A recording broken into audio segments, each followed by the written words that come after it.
Começa agora o programa Cerebrando, o seu podcast de teologia.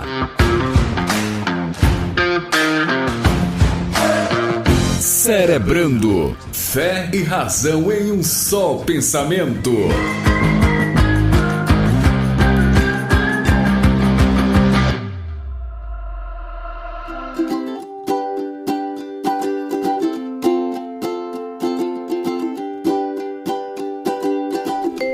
Fala, turma! Olá, eu sou Jefferson Rodrigues e tradição é a fé viva dos que já morreram e tradicionalismo é a fé morta dos que estão vivos. Seja muito bem-vindo ao Cerebrando, o seu bate-papo de teologia, fé e razão em um só pensamento. Este é o Cerebrando de número 12. Vamos juntos para mais um bate-papo super bacana e o tema de hoje é um tanto quanto polêmico, ou não, aí você decide. Usos e costumes. Como lidar com essa questão que atravessa aí séculos, tempos e chega até nós. Como lidar então com usos e costumes na perspectiva bíblica? Será que usos e costumes é a mesma coisa que doutrina bíblica?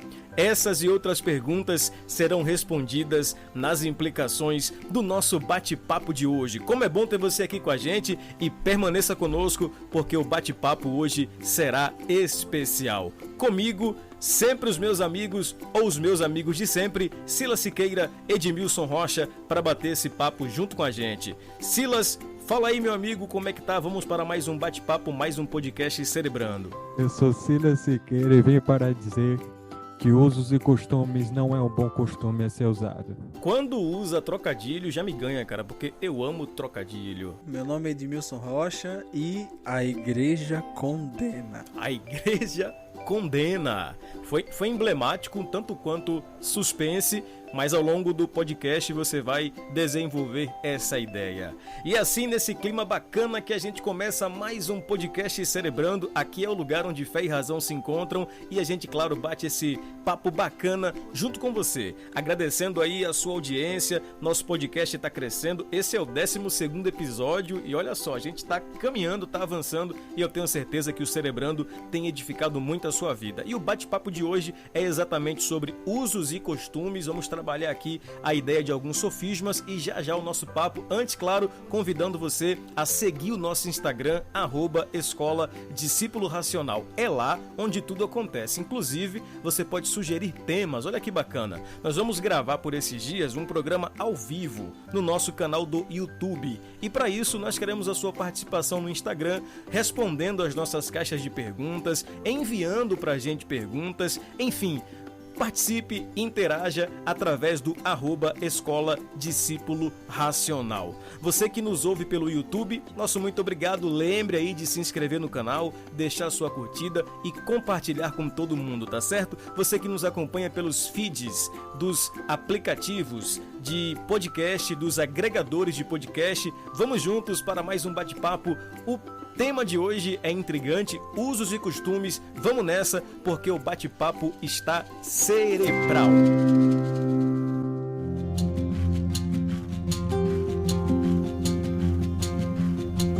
Bom, meus amigos, a gente começa o nosso bate-papo citando aqui um texto interessante que é Colossenses 2, versículos 20 a 23. O nosso ouvinte aí pode tomar a referência e depois ler em casa.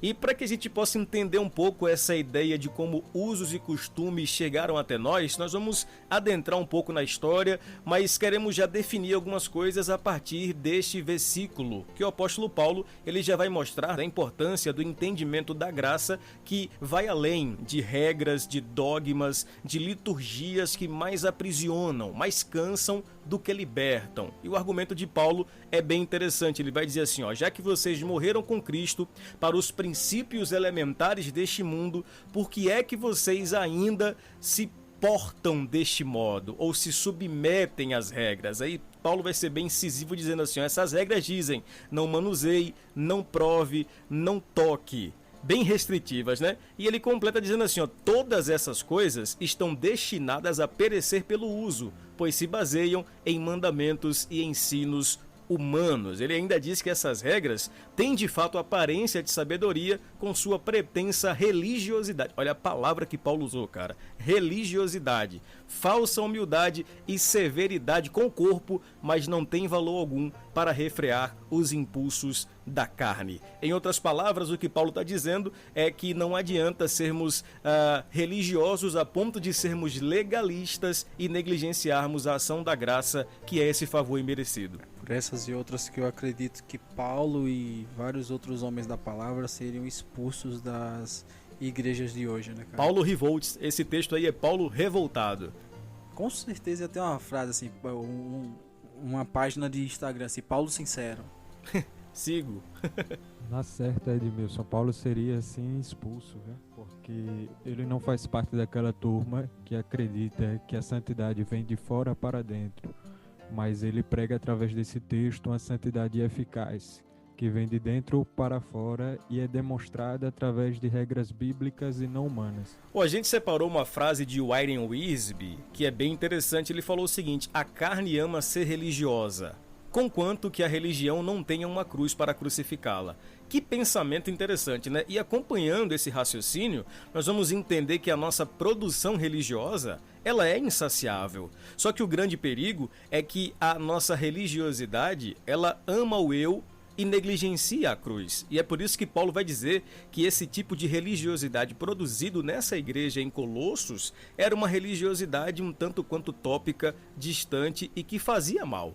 E todas essas restrições do não toques, não proves, não manuseis, em outras palavras, Ed, Paulo está falando assim, olha, vocês estão deixando de aproveitar prazeres lícitos por regras que não estão na Bíblia ou na palavra. E aí entra a questão do legalismo, né? O legalismo é o zelo, o amor ao zelo às leis sem misericórdia. É, exatamente. Jesus vai dizer que, né, dentre todos os anos que ele viveu aqui em nosso meio, ele vem justamente bater nessa tecla com os judeus, né, cara? Os judeus, eles eram portadores da lei.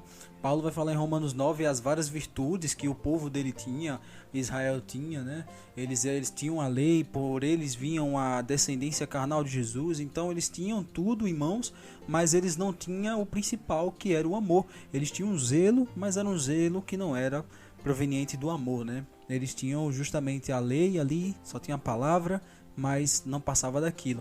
E é aquela questão, né? Eles não só tinham aquilo que estava escrito, mas eles ainda acrescentavam por causa dessa religiosidade que o autor aí está falando, que é muito perigosa, que é insaciável. E aproveitando o gancho do que Edmilson está falando, é bem interessante que Paulo ele vai abrir a sequência do capítulo 2 dizendo: estáis mortos com Cristo, e abre o capítulo 3 dizendo: fostes ressuscitado com Cristo.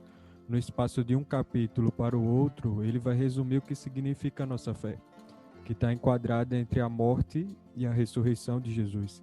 E é interessante notar isso porque ele não acrescenta nem adultera nada na religiosidade. Ele apenas vai trazer o bom e a velha simplicidade do Evangelho. Ou seja, essa adição de elementos, regras, dogmas, essas coisas, não vem da parte do Evangelho bom, velho e simples que Jesus veio trazer. Porque Jesus ele chega no capítulo 23 e traz aquela lição para os fariseus, podendo trazer um divisor de águas, tanto para um lado, a favor do legalismo, quanto para o outro, contra o legalismo. E Jesus ele deixa claro a sua posição. Ele tira de lado todo o legalismo e traz a simplicidade do Evangelho. O grande problema é que muitas pessoas acreditam que conseguem ajudar Jesus, conseguem ajudar Deus a santificar a sua igreja através de coisas extra-bíblicas. E é aí que mora o problema. Eu não vou falar tudo agora não, porque tem muitos minutos aí pela frente. Segura a onda, mas o caminho é esse, cara, regras extras bíblicas, adições a mandamentos que não se enquadram na palavra. Mas para a gente sintetizar e já entrarmos aqui na questão dos usos e costumes, em outras palavras, Ed, o que Paulo está dizendo quando ele fala assim, ó, não toques, não proves, não manuseis, ou seja, esse tipo de comportamento que essa igreja produzia na esfera religiosa, o contra-argumento de Paulo é, se Cristo é o cabeça e a igreja é um corpo, o corpo funciona com alimento e não com leis. Isso aqui precisa ser dito, porque tem muito lugar por aí que ele acaba negligenciando o alimento e impõe regras. E isso é perigoso. Quando se deixa de dar um alimento sólido em detrimento de regras, você acaba criando um ajuntamento de pessoas que estão ali não pelo alimento, mas por regras. E isso, como diz o texto aí, ó, elas acabam perecendo com o tempo. Eu sou de um tempo, cara, que não podia ter bateria na igreja, você acredita? E veja como isso mudou, né?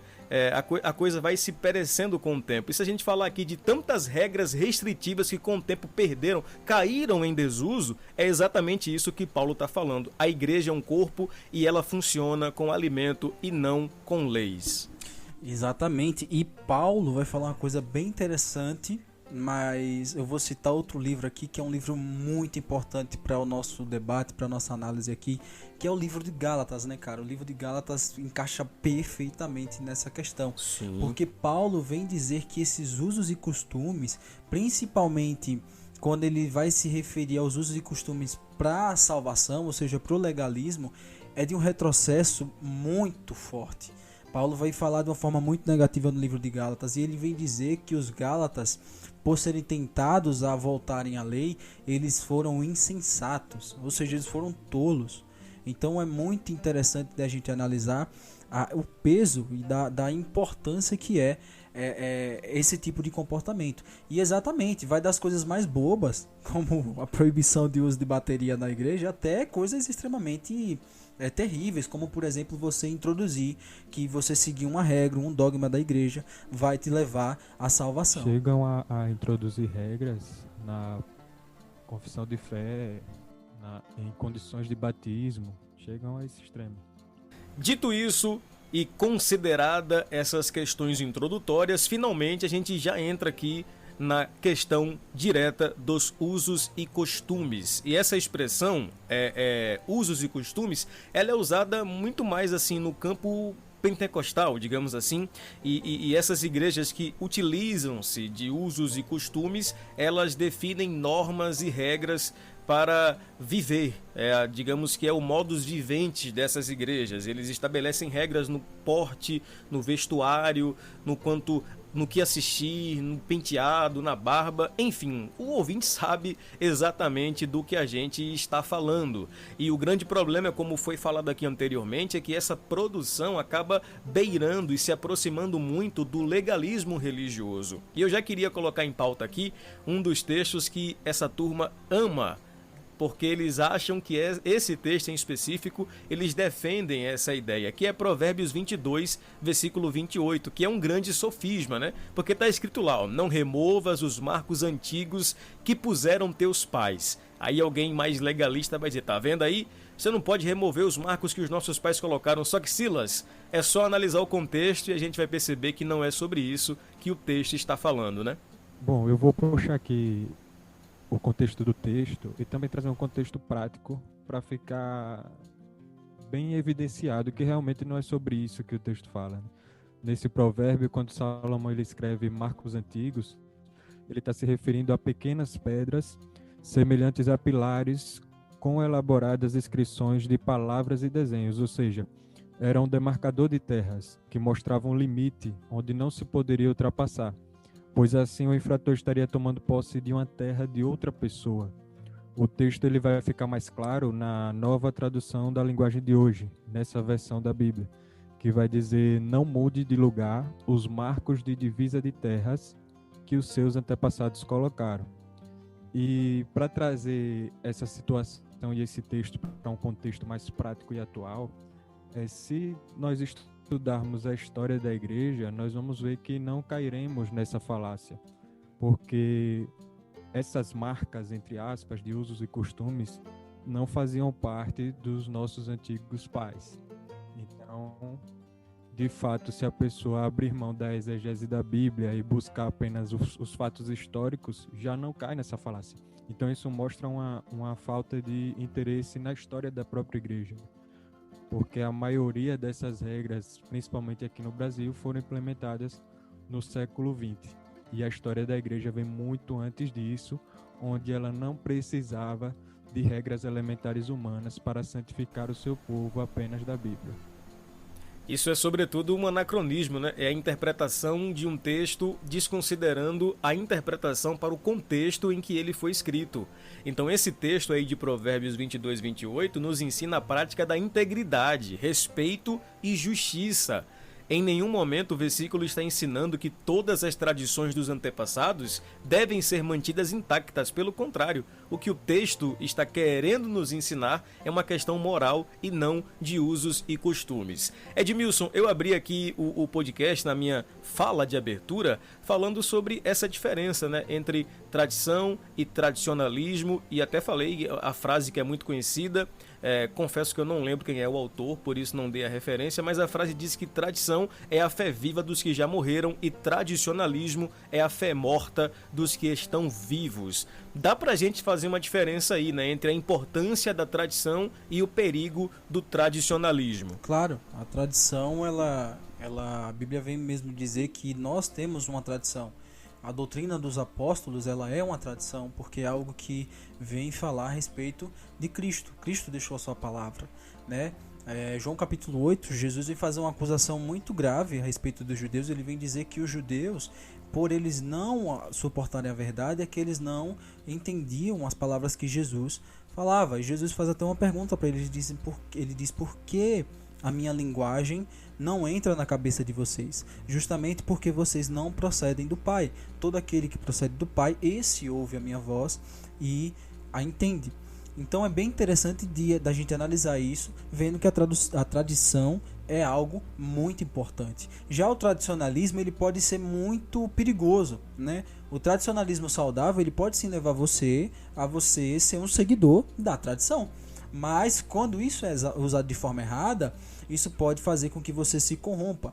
Como Silas falou aí, né, na analogia dele, a respeito desses períodos históricos, a respeito do exemplo dos pais da igreja, nós percebemos que quando nós temos a palavra alicerçada em nosso coração, a gente não cai em tradicionalismos baratos, mas a gente tem sim um tradicionalismo. Ou seja, ele como um todo não está errado, mas o que você vai conservar no seu tradicionalismo, isso sim pode ser um divisor de águas. Perfeito. E aí, Silas, a gente já parte aqui para alguns pontos que nós queremos colocar, e o primeiro deles é o grande perigo dos usos e costumes, porque em sua maioria eles se baseiam no complemento às escrituras, ou seja, eles criam, interpretam equivocadamente textos ou acrescentam ao texto ou à Bíblia aquilo que não é colocado. Eu estava pensando aqui esses dias, meus amigos, nós vamos gravar um podcast aqui sobre música e tem um acréscimo que acho que a igreja evangélica colocou sobre música, que é até engraçado, né? Que Satanás ele foi regente do coral dos anjos no céu. Aí é por isso que ele odeia o grupo de louvor. Cara, muito verdade. E é por isso que os músicos da igreja, viu, seu Edmilson, dão tanto trabalho, porque Satanás ciranda para acabar com o grupo de louvor, porque ele era o cara da música no céu. Então é mais ou menos por aí, né, Silas? São complementos às escrituras e isso é um legalismo muito, muito claro, né?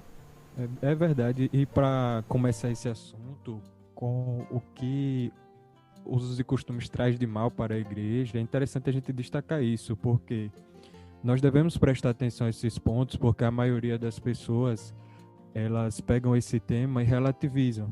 Elas falam simplesmente, tem uma igreja, é normal que essa igreja tenha regras e que esses membros sigam essas regras.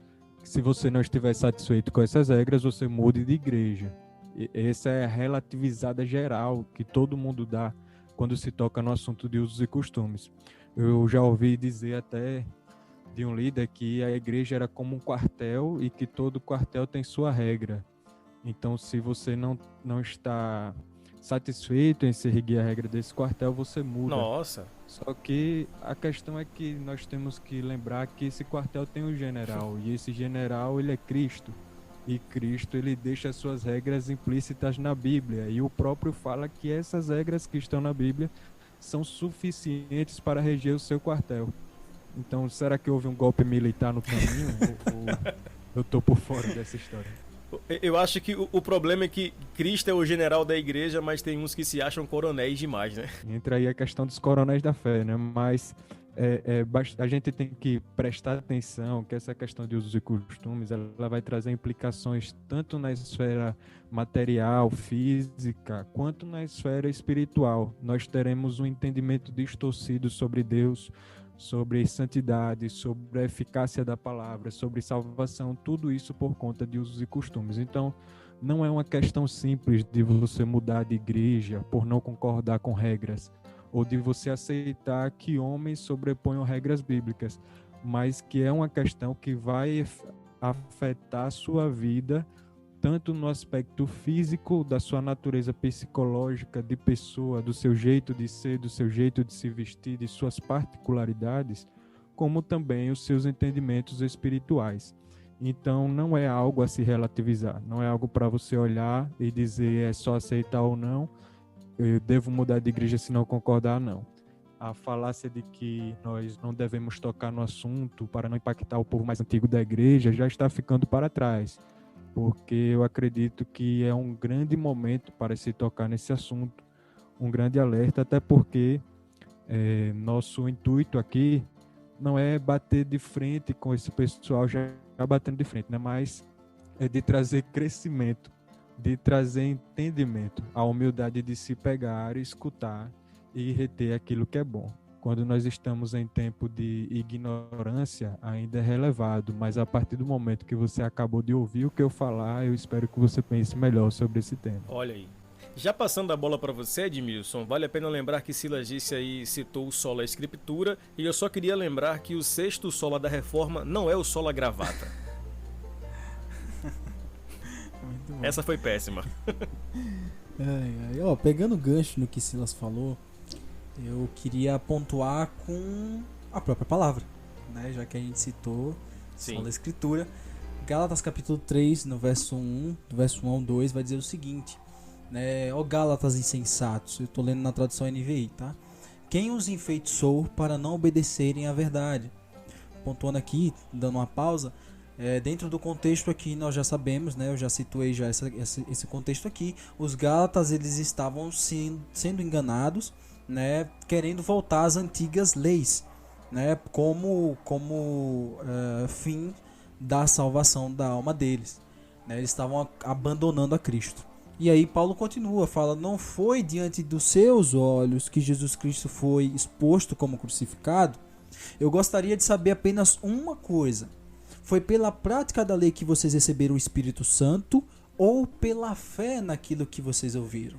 Então o apóstolo aqui, ele já dá um checkmate ao questionamento deles, à dúvida deles. E nós percebemos que toda essa confusão que estava acontecendo tanto na igreja dos Gálatas, quanto também na questão lá de Colossos, é justamente a deficiência da palavra em nossas vidas. Então você vê que é muito importante. E hoje nós vemos um agravamento muito grande na igreja brasileira, na igreja do decorrer do mundo inteiro, que é essa falta de alimento, essa falta da palavra em nossas vidas. Isso traz uma gravidade, irmãos, que é muito grande. Isso pode trazer resultados assustadores. Mas eu tenho um consolo muito grande por meio da palavra e eu vou falar depois para vocês, que é um texto maravilhoso. Mas se eu falar agora, o podcast vai acabar. Então não quero falar agora. Não nos dê esse checkmate agora, por favor.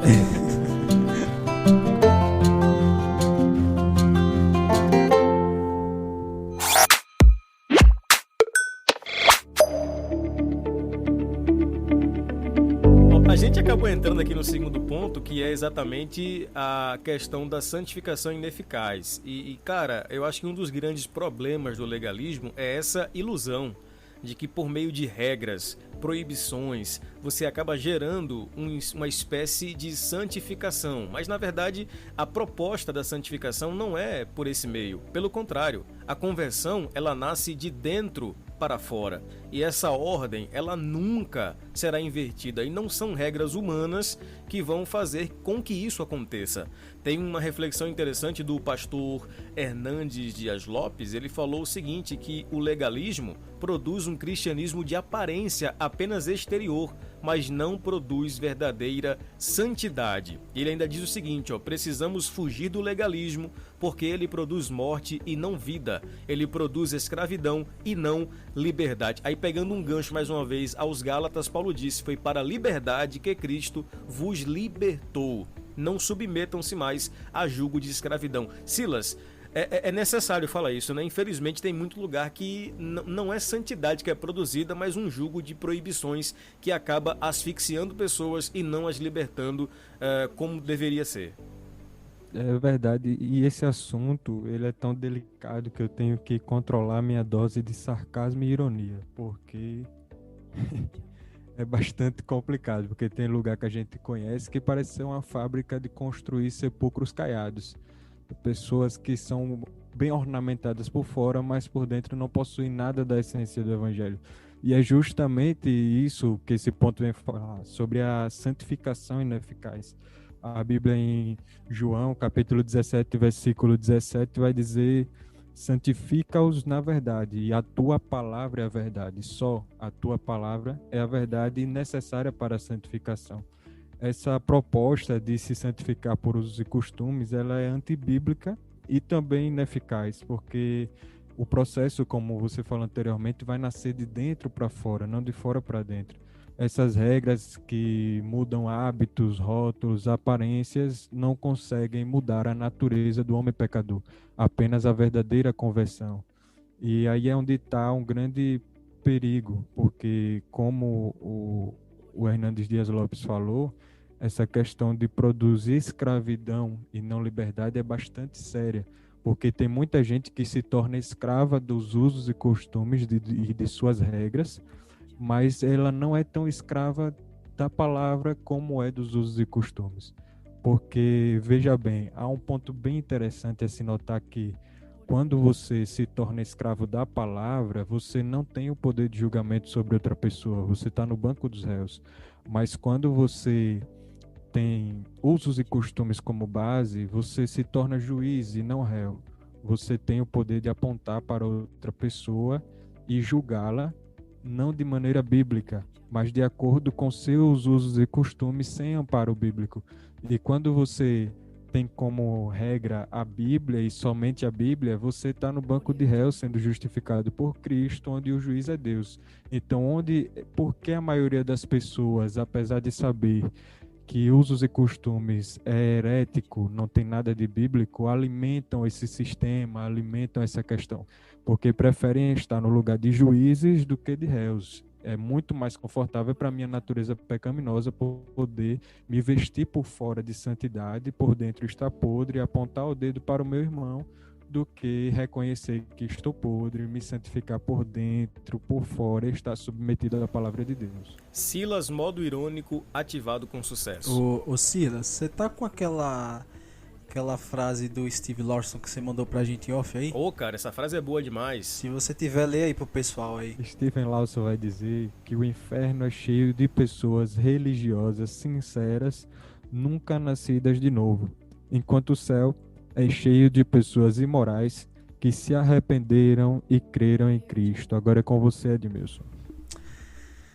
É complicado, né? Chega a montanha. Respirou sabe? fundo. Porque rapaz, é complicado. Porque é o seguinte, essa frase é perfeita. Ela define muitas coisas que são bem interessantes para nossa linha de raciocínio. Por quê? Eu gosto muito de Paul Washer, já ficou muito provado no nosso podcast do Inferno. E ele fala o seguinte, ele estava falando uma vez que ele estava evangelizando um jovem, que ele estava com muitos problemas para crer na obra de Jesus Cristo, ele não estava entendendo por conta do legalismo dele. E Paul Washer ele vai falar uma coisa bem interessante para esse jovem, ele vai dizer, olha, perceba as pessoas com quem você anda hoje na igreja. E repare que há muitas delas que elas não têm a moralidade que às vezes muitos ímpios têm. Mas você precisa entender que isso é um reflexo da graça de Deus. E eu acho isso muito interessante porque às vezes tem pessoas que elas se submetem a denominações que têm usos e costumes, porque às vezes elas estão querendo um alento para a alma delas. Então, por isso que a frase do Steve Lawson, ela é muito interessante para o nosso debate aqui, porque ela vem dizer que o inferno está cheio de pessoas religiosas, pessoas que querem simplesmente fazer o desejo delas, que querem a solução dos problemas delas, e elas podem conseguir isso sim por meio dos usos e costumes. A gente conhece muitas pessoas que são descrentes, que não querem o Senhor, mas que elas têm, por causa de usos e costumes, por causa da sua religiosidade, elas têm às vezes sucesso na sua vida pessoal, emocional, justamente porque é isso que elas querem, não é o Senhor que elas querem. Pô, interessante como a gente já acabou entrando também no terceiro ponto, que é exatamente essa questão da falsa humildade, essa aparência de piedade, né? A análise que Jesus faz da religiosidade dos fariseus é interessante. Ele vai dizer em Marcos 7, a partir do versículo 11, assim vocês anulam a palavra de Deus por meio de tradição que vocês mesmos transmitiram. Olha que interessante, a gente percebe isso, né?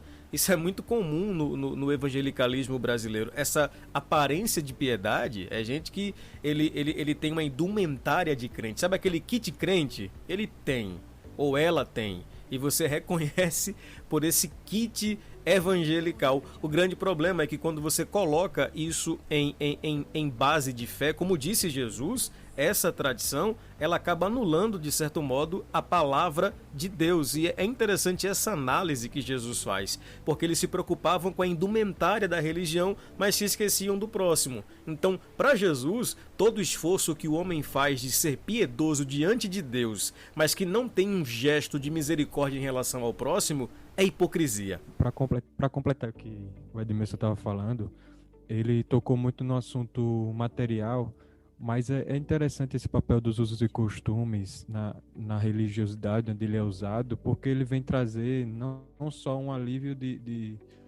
no aspecto material e físico, mas ele vem trazer um alívio de consciência.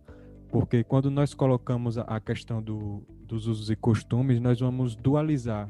Nós vamos colocar dois lados. De um lado está você, quando não adepto dos usos e costumes, do lado das pessoas que estão sendo julgadas pelos adeptos dos usos e costumes, e aí você tem aquele peso na sua consciência. E então você prefere ir para o outro lado, onde você é adepto dos usos e costumes, recebe um alívio de peso na sua consciência e passa a julgar a quem não é adepto dos usos e costumes.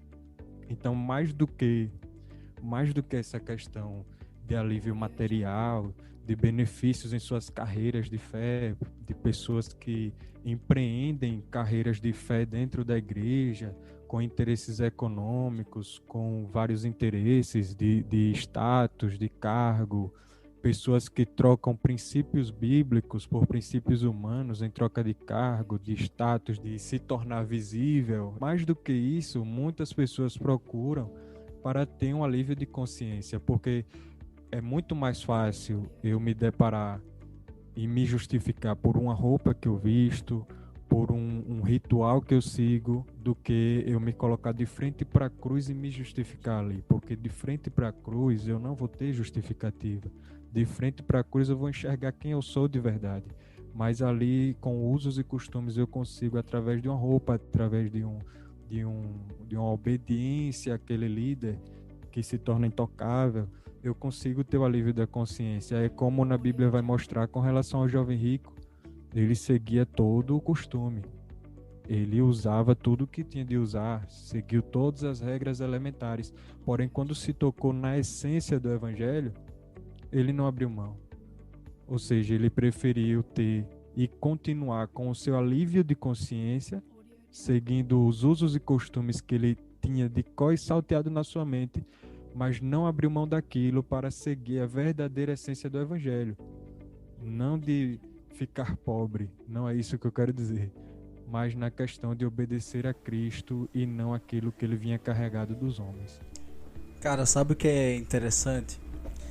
É analisar para quem Jesus disse essa frase aqui no Evangelho de João, no capítulo 8, verso 34, onde Jesus diz: digo-lhes a verdade, todo aquele que vive pecando é escravo do pecado. Jesus estava dizendo isso para nada mais, nada menos do que os descendentes de carne do próprio Abraão, o pai da fé.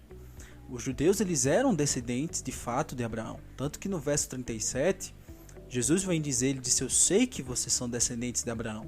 Contudo, estão procurando matar-me, porque em vocês não há lugar para a minha palavra.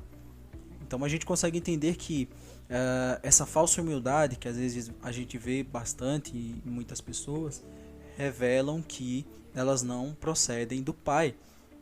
E Jesus vem dizer no verso 38 que ele diz o seguinte: eu estou lhes dizendo que eu vim da presença do Pai e vocês fazem o que ouviram do pai de vocês.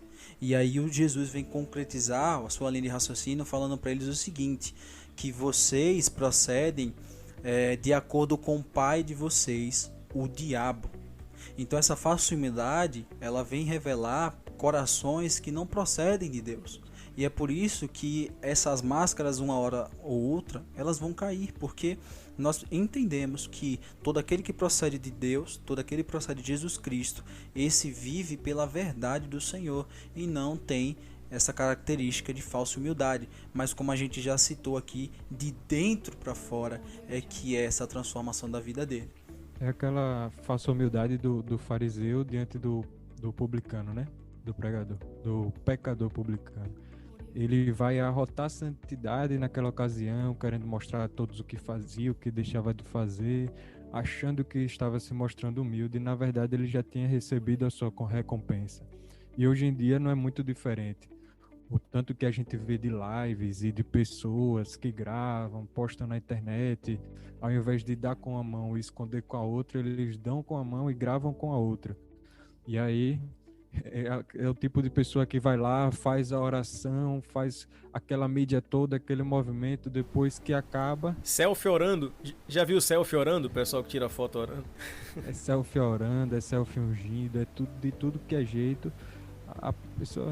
Ô Silas, eu vi hoje uma postagem, rapidinho, o cara colocou assim, ó, foto de uma adoração verdadeira. Aí era a foto de um quarto com a porta fechada. Falei, caramba, mitou. Você trouxe a verdade em poucas imagens.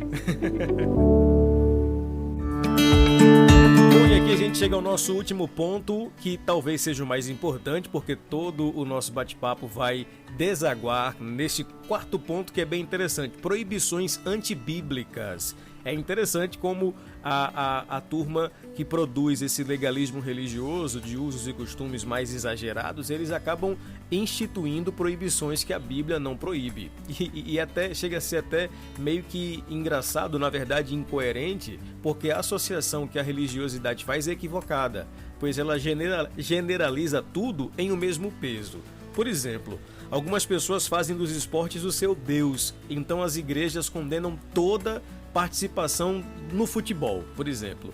Ou muitos programas de televisão são sensuais e violentos, assim fazem um pecado, ou a igreja entende que é um pecado ter televisão em casa.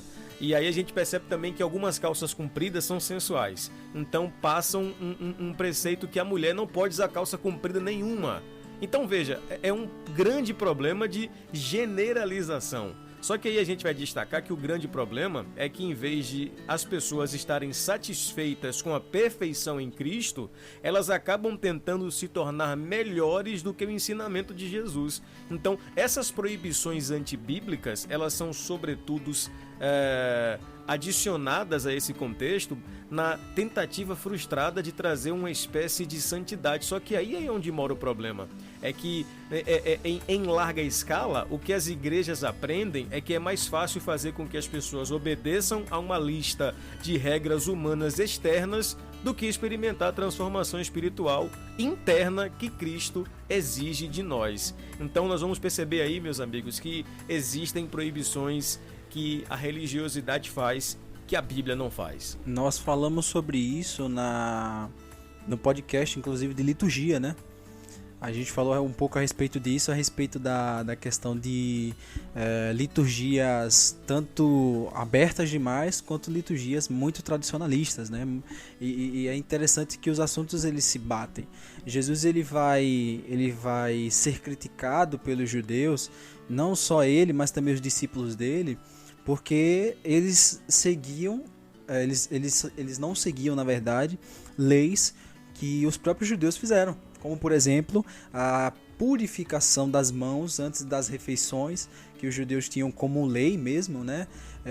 E você vê ali uma crítica muito forte dos judeus em cima de Jesus a respeito disso.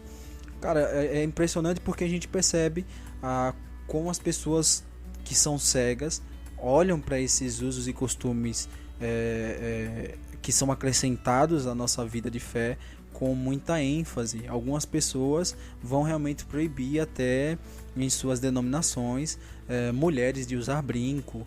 Eu já vi um cara falar que ele teve uma revelação da parte de Deus, né? Eu sei até o nome dele, mas não vou citar. Ele disse que teve uma revelação da parte de Deus que toda mulher que corta o cabelo, essa já tem o seu lado, sua reserva no inferno. Ainda bem que é mulher, né, cara? Já. Porque imagina eu que sou careca. Aí, meu irmão, a gente tava ferrado, viu? A gente tava ferrado. Por isso que eu vejo a misericórdia do Senhor na lei, quando ele vai dizer lá no Pentateuco que não é para as pessoas acharem errado ou acharem assustador quando um homem tiver seus cabelos caindo, né? Porque, na verdade, ele só é careca. Gostei da referência aí. Ô Silas, a gente vai perceber que existem também algumas intenções por trás dessas proibições. Por exemplo, ouvir apenas música gospel lhe fará consumir apenas o que esse mercado tem a lhe oferecer. Polêmica.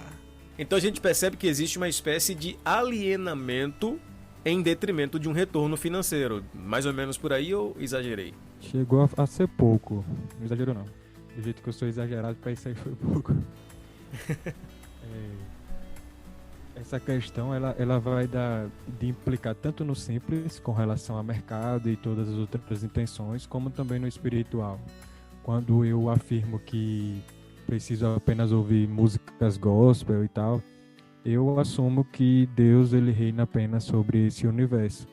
Que ele não pode, como nos tempos bíblicos, glorificar o seu nome através da vida do rei Ciro, como ele fez.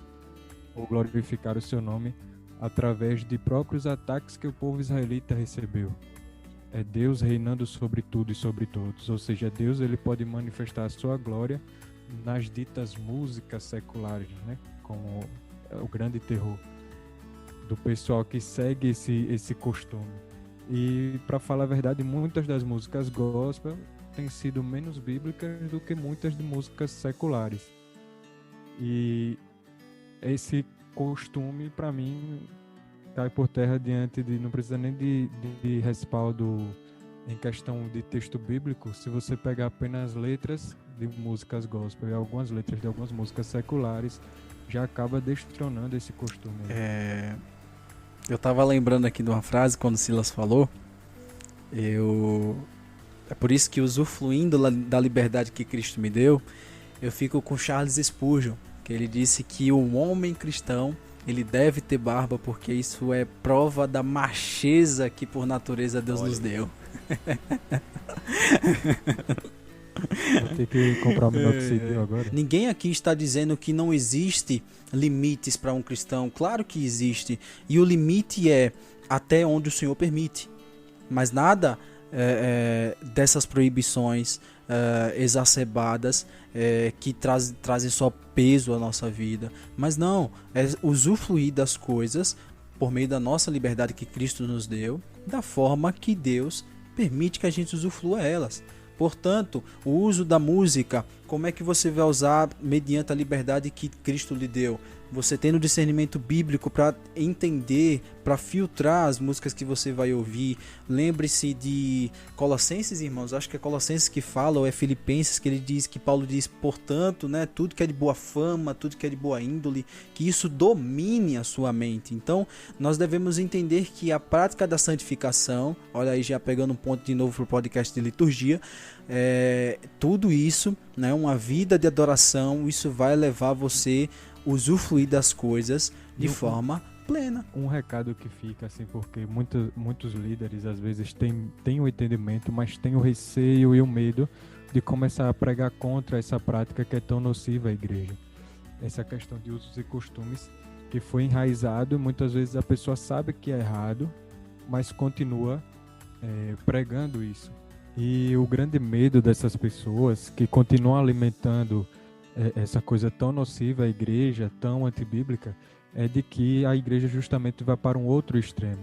Só que essa questão de outro extremo, nós temos que entender que Jesus ele deixa toda a suficiência para a santificação na Bíblia. Ou seja, na verdade, o maior defeito de nossa geração, principalmente do meio de onde a gente veio, se estávamos dentro, temos autoridade para falar, que é com questão ao meio, principalmente de maioria pentecostal, que é o que? De você não achar essa suficiência na Bíblia, porque vem de um ritmo de produção, de abertura de igreja, de plantação, de gerar pastor, de gerar pregador, e não foca na qualidade desses pregadores, não foca na qualidade desses ensinadores, desses pastores, que não têm um domínio bíblico ao ponto de combater essas coisas dos usos e costumes de maneira bíblica, porque a própria Bíblia vai dar o limite ao cristão, ela vai dar até onde, o ponto A e o ponto B, até onde você pode transitar dentro de sua liberdade. A Bíblia é quem vai dizer isso. É porque, antes que você bata na gente, que o podcast já tá grande, eu queria deixar meu checkmate. Olha, Né? agora Eu tinha prometido que ia dar. Sim, verdade. Eu vou ler o texto aqui e vocês podem encerrar, podem ficar à vontade. Graça e paz lhes sejam multiplicadas pelo pleno conhecimento de Deus e de Jesus Cristo, nosso Senhor. Seu divino poder nos deu todas as coisas que necessitamos para vivermos uma vida de santidade, por meio do pleno conhecimento que nos chamou para a sua própria glória e virtude.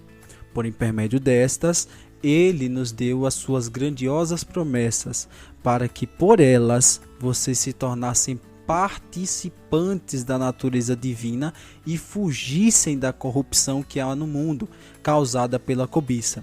Todavia, se alguém não as tem, este é cego, só vê o que está perto, esquecendo-se da purificação dos seus antigos pecados. 2 Pedro, capítulo 1, de verso 2 até o verso 4.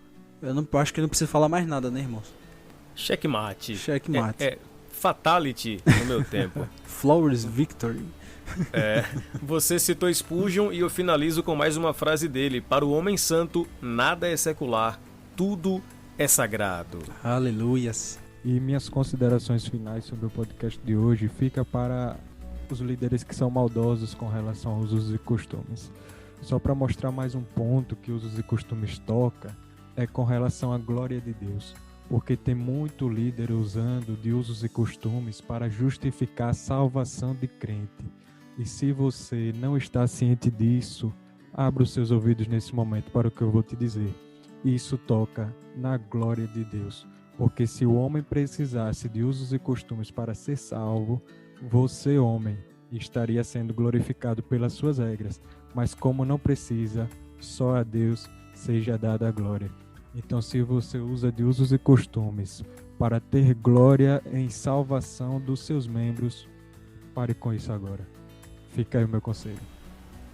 Bom, meus amigos, então finalizando mais um podcast, passando régua nesse bate-papo. Que bate-papo bacana, viu? Tem assunto aqui pra render. Mas lógico, antes não dá pra encerrar o bate-papo podcast Celebrando sem as nossas tradicionais implicações futebolísticas. Vou criar uma vinheta aí pra esse quadro, porque já virou quadro. Implicações futebolísticas. E a gente falando aqui sobre regras, proibições, e eu queria levantar uma pauta aqui interessante. Todo mundo aqui sabe que existe uma regra básica na pelada de crente. Qual é? Qual é a regra básica, a regra essencial na pelada do crente? É o quê? Não pode xingar o irmão? Exato. Não pode falar palavrão. Falou Exatamente, palavrão, toma cartão amarelo, vai embora, vai expulso, meu irmão. Não fale palavrão. A não ser palavrão gospel, né? Filho de Jezabel, por aí vai. Aí tá autorizado. Ó, eu queria fazer também uma minha citação futebolística, viu? Porque a questão, irmãos, que a gente tá falando no podcast aí é da gente ter constância. Então sejam constantes que nem o Flamengo, que já é 2 anos consecutivos aí campeão da Supercopa do Brasil, viu? Eu sabia, cara. Eu sabia que vinha essa. Abraço, Bruno. Tamo junto, meu irmão. Fique calmo, filho. Fique calmo. Bom, Bom, gente, então finalizando mais uma implicação futebolística e também finalizando mais um podcast Cerebrando. Que bom ter você com a gente. E você, ouvinte, o que acha disso tudo? Comente aí no espaço para comentários, compartilhe com outras pessoas, interaja conosco, vai lá no @Escola Discípulo Racional e mande a sua sugestão de tema, mande a sua pergunta, nós vamos estar aqui para interagir com você. No mais, Deus abençoe e até a próxima!